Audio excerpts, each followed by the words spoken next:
Hi friends, today we're learning a very important inversion called Salamba Sarvangasana, or supported shoulder stand. First I will demonstrate the pose and then I will talk you in and out of the pose.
So first things first, as you may have noticed, I have a whole lot of props for this setup.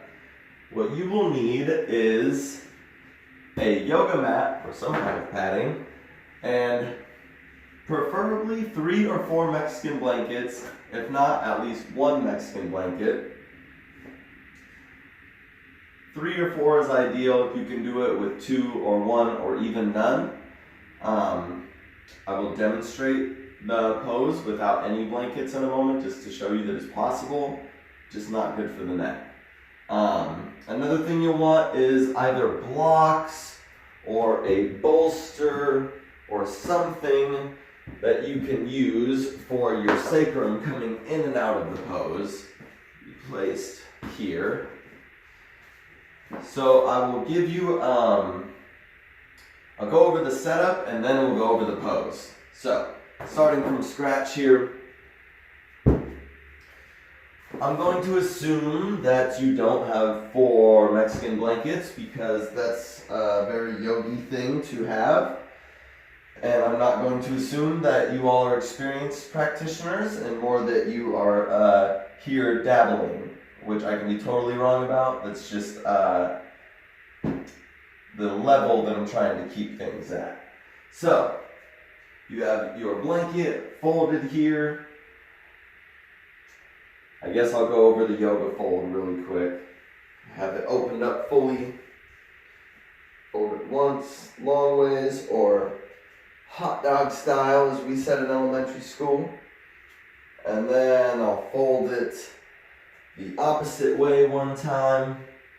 And then I'll fold it that way one more time so that it's in this almost square shape here, this rectangle. And then I line up the edge of the blanket with the edge of the mat. You'll want space behind you for your feet and for your head. I have a second blanket folded the same way. I'm going to stack very neatly on top so that the edges are lined up here. We'll pretend I don't have other blankets for now. And then we fold the mat over so that the elbows will be supported and gripping the sticky mat, but hopefully our neck can feel a little bit free here. And then it's nice to have blocks or a bolster to support the sacrum here at the end of the blankets. And then we'll start by sitting on the support there with the knees bent, feet on the floor. Slowly lower yourself over the support so that your shoulders are fully supported by the blankets. Your neck is about half on the blanket, half off the blanket. And then make sure that you're evenly placed here. Walk your shoulders one at a time underneath you. And then before coming into shoulder stand, we have to briefly come into another pose called halasana or plow pose. I'm not going to teach that in this video, but if you don't know it, I do recommend learning halasana before moving on to shoulder stand. So, from here, press down the shoulders, press down the palms, reaching away from you, and then as the hands are pressing down, the shoulders are pressing down, swing the feet up and overhead, straighten the legs away from you with the toes curled under, toes pressing into the floor. For now, just keep reaching the hands away from you, straightening the arms, walking the shoulders underneath, and then bend the elbows, press the elbows into the support, and press your hands onto your back for support.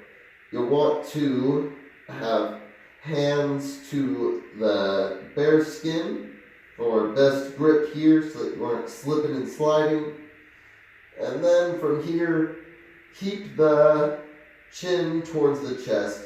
Try not to move the head or neck in this pose. So with the chin towards the chest, elbows pressing down, shoulders pressing down, hands pressing into the back. Press down one foot and swing one leg up. Let the other leg follow and come up into shoulder stand. Again, press down the shoulders, press down the elbows, straighten the legs, reach the feet up towards the ceiling, reach through the heels, reach through the inner arches of the feet. Press the back into the hands as much as the hands press into the back. Align the hips over the shoulders, the feet over the hips. Every so often, walk your hands down further, down your back further, closer to your shoulders, and keep pressing down the elbows, keep pressing down the shoulders. The body's perpendicular to the floor. I recommend setting a timer and holding this pose for 1 minute, working your way up to 2 minutes, then to 3 minutes.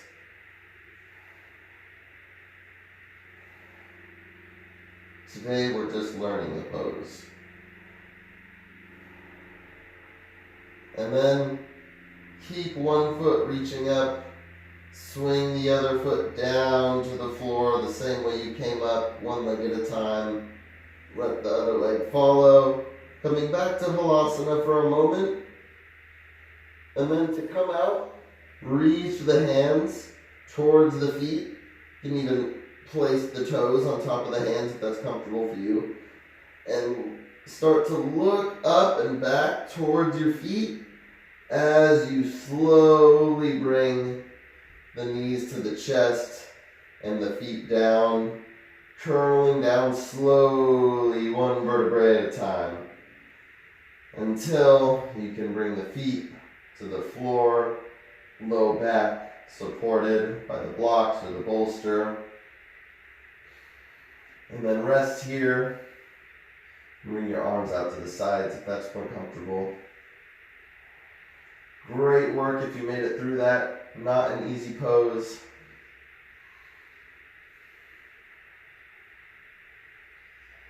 And then to come out, roll off to your side.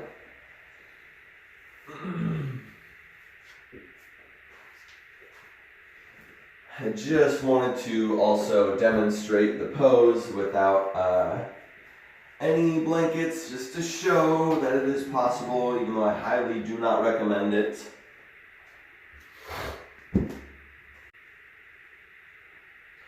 So, something to remember, try not to move your head or neck in this pose. You won't thank me for it because you won't know what happens if you do, but if you do, you'll know what I'm talking about. So, just wanted to demonstrate really quick the pose without any blankets, just to show it's possible. Just really not great for the neck, which is why I don't recommend doing it this way.